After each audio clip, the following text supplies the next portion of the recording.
Hey guys, I'm now Michelle Mhango. Thank you for joining me today. If this is your first time, you are welcome.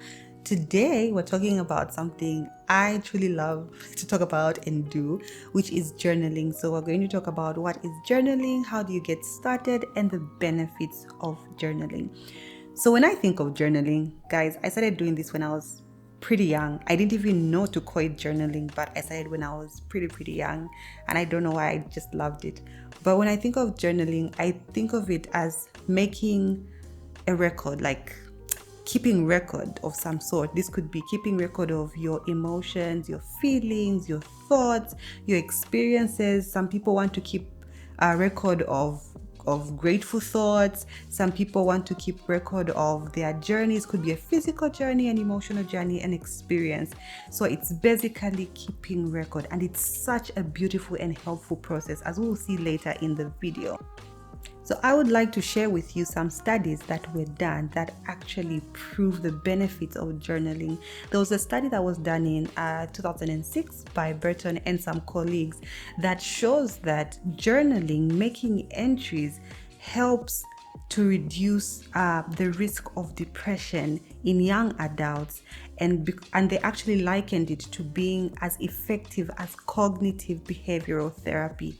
How amazing is that? And for me, learning this, top notch. And then there's another study that was done where they actually did it on patients with multiple sclerosis, and it showed that it really reduced anxiety and stress in those patients. There's also a couple of studies that have also shown that with students, we know that students do go through a lot of stress and do suffer from anxiety a lot of the times.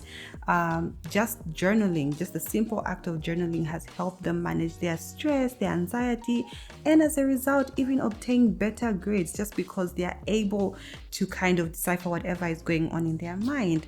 So journaling is just not a pretty thing or a cute thing to do. It's actually very helpful and beneficial.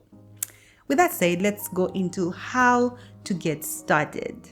So with journaling, it totally depends on your personality, the person that you are, how you carry yourself in life. Some people are more creative than others, so it totally depends. Some people are okay with just picking up their phone, making entries, and they just type it out, and that's okay.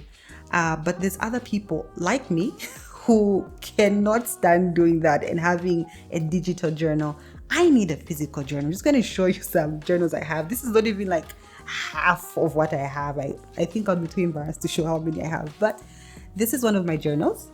I think this one is almost full, but this is my beloved journal that I currently use.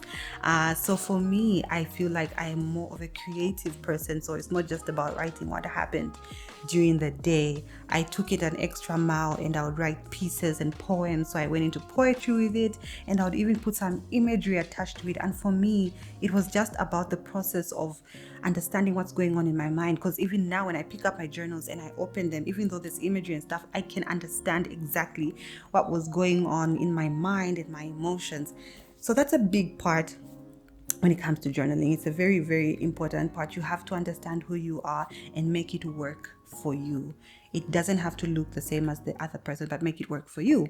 But the important part about getting started is, when are you going to journal?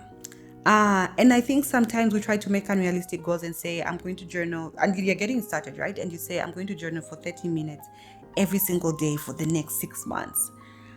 If you are someone that's already disciplined, you have that in you, I mean, that would be easier. But if you're like me, who needs to start things a little slow and make sure it's not stressful, it doesn't become a stressful stimuli that my brain would just want to discard, I have to start slowly. So something achievable for me, if I'm just starting, would be I'll take 10 minutes in a week and make an entry. So that means I will make 4 entries in a month. And when my brain realizes, oh, this is something that is good, that is very helpful, I will start to increase my frequency. So maybe 2 times or 3 times in a week. So I would actually suggest that just make an achievable goal for yourself. There's no need to stress yourself with trying to journal for 30 minutes in a day if you know that you can't do that. So that's the most important part when it comes to getting started. So make sure you understand who you are and choose the various ways in which you want to journal. So let's get into the benefits of journaling. Journaling really allows you to process so much that's on your mind, that you are experiencing, what your surrounding looks like and how you're feeling, all of that stuff. But I'm just going to share 4 things that I think are really, really beneficial when it comes to journaling. The first one that I love is it improves your sense of self-awareness. If you are going to make an entry every single day, for whatever period of time, it's obviously giving you insight into who you are. What are your behavior patterns? What thoughts are usually on your mind, your emotions? And when you talk about self-awareness, one of the greatest gifts you can ever give to yourself, because it's like showing up in life with your best foot forward when you are self-aware. Because just think about it, you're getting into a relationship, especially a romantic relationship, and you are self-aware. Oh my goodness, that helps not only you, but the other person you're in a relationship with. So I think with journaling, that's one of the greatest benefits. It was also found that one of the benefits is that if you journal on a regular, it improves cognitive function and memory. I mean, who doesn't want that? Another benefit of journaling is personal growth and self-discovery. If this is not my favorite, then I don't know which one is. There's more actually I can say about self-discovery and personal growth. If you would love me to talk about that and how I learned to journal for the purpose of self-discovery on its own, please comment down below or find me on Instagram, on my socials, and let me know if you'd like that video, and I'll share more information with you. So, but with self-discovery, it's actually different from self-awareness. And for this one, it really ties into how, as humans, we are quite dynamic with our personality, and a lot about us changes as we go on with life. There's a lot of growth that takes place. So in one season, you feel like you are this person. Obviously, there's certain things that are consistent, a lot of things that are consistent, but in one season, you might be learning and growing this part of who you are, this part of your personality, and in another season, you discover more things. But the process of that discovery would be so important. And journaling, it awards you that time. It awards you that space to do that. That's amazing, an amazing benefit. This other benefit I have also seen in my life, which is the 4th and the last benefit I'm sharing with you, is coping with difficult times. Truth be told, it's not every single time that you are able to voice out some of the difficult things that you may be going through. I will give you an example. There was one time I was having a conversation with my therapist, in a session, and she asked me something and I couldn't voice it out.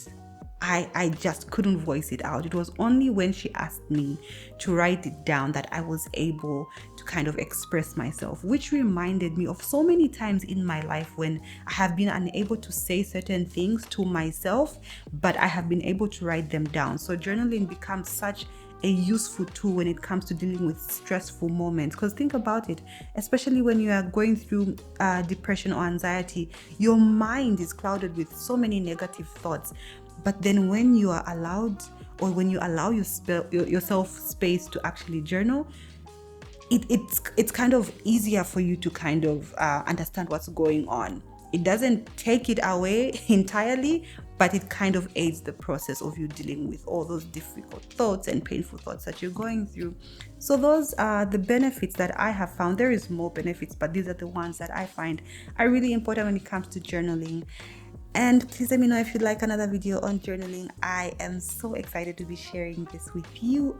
And if you would like to purchase a journal and you don't have a journal, if you're anything like me and you want one of these amazing journals, I will put a link down in the description. Just follow the link and it's going to lead you straight to our store and you can purchase a journal online. Thank you for joining me today. Have a great week. Be kind to yourself and see you in the next video.